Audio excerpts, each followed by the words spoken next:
Hi, I'm Max Brantley with the Arkansas Times on Thursday, April 23rd, sort of a gloomy, cool spring day. I'd say the top of the news in Arkansas today is about schools. Lieutenant Governor Tim Griffin held another and what is more or less a listening tour about the Common Core curriculum standards and the tests that's going to be used to measure how well students do on that new curriculum. He was appointed by Governor Hutchinson to do this. I think these hearings are mostly an attempt by the governor to delay doing anything about the Common Core. It's become a huge controversy. There's a split that doesn't necessarily fall along party lines. Liberals and conservatives alike have some doubt about these high-stakes testing. So Tim Griffin's going to conduct hearings and listen to the people about this. Most of the arguments are fairly familiar. One thing that's interesting is this week we learned that Lieutenant Tim Griffin is going to go to work as a paid employee of Mike Huckabee's presidential campaign, which is expected to be announced in a week or so in Hope, Arkansas. Tim Griffin paid to work for Mike Huckabee. Mike Huckabee has become a vicious opponent of Common Core, said terrible things about it after once being for it. For now, the education establishment in Arkansas is represented by the Walton Family Foundation, Asa Hutchinson, and even Johnny Keyes, new education commissioner, still seem to favor Common Core. So we've got Tim Griffin in charge of a hearing on Common Core when he's on the payroll or about to be on the payroll of somebody who just hates Common Core. Politics are a messy business. Should the lieutenant governor be involved in this at all? Maybe not if he's getting involved in a partisan political campaign. Other school news includes that Education Commissioner Johnny Key, Asa Hutchinson's appointee, is going to participate in a telephone town hall tonight. You probably haven't been invited. You have to be on the contact list of the conservative groups in the Walton Family Foundation that are trying to change Arkansas into a school choice paradise, charter schools, vouchers, whatever, and tear up those public school districts, particularly that have teachers unions in them, as Little Rock School District does. His participation was arranged by one of the Walton Money's lobbyists, Laurie Lee.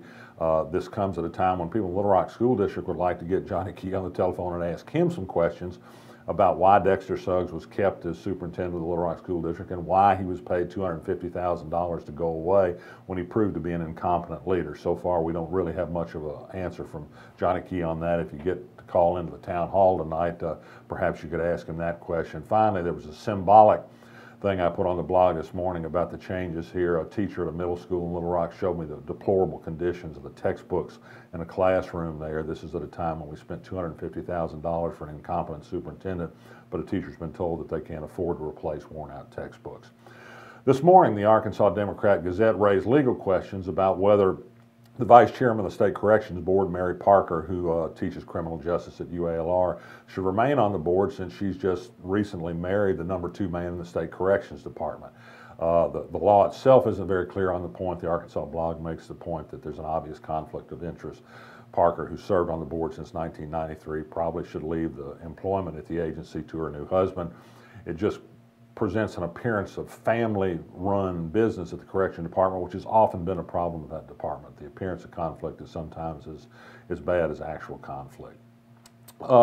Last year, a Supreme Court ruling and then a little-noticed piece of congressional action lifted significantly the limits on campaign contributions that may be made to political parties. You'll be happy to know that Arkansas, which is not always a leader, is a leader in new money flowing into the Republican Party thanks to the removal of these campaign limits. Warren Stevens, a financier from Little Rock, has put more than $500,000 so far into Republican campaign efforts. So when you see some ads, you can thank Warren Stevens.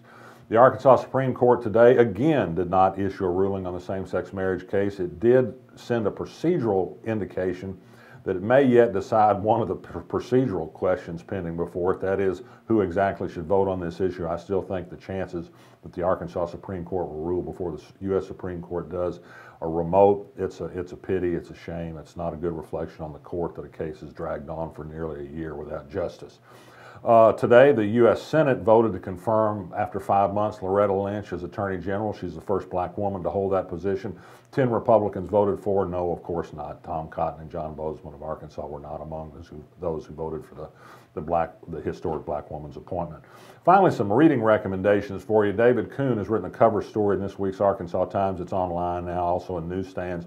It's about the looming May 12th election in Eureka Springs on whether they will retain a civil rights ordinance that's broader than anything that's yet been passed in Arkansas on protecting against legal discrimination against gay people. It's a great story that has viewpoints from all sides. And in that in that similar vein, this morning on the Arkansas blog, we reprinted an letter to the editor that was printed in Eureka Springs newspaper by a local medical doctor who responds to the sort of panic-driven, irrational argument against gay rights that suggests somehow it's a way to get perverts into women's restrooms. The doctor, in a very reasonable way, explains just exactly what's wrong about this argument and how dishonest it essentially is in trying to demonize a very tiny percent of the population that's shown no proclivity to use their gender for any sort of thing. And I recommend that you read it. Not that facts matter much in a debate as emotional as this one, but it's still a good read. I'm Max Brantley. I'll be back tomorrow.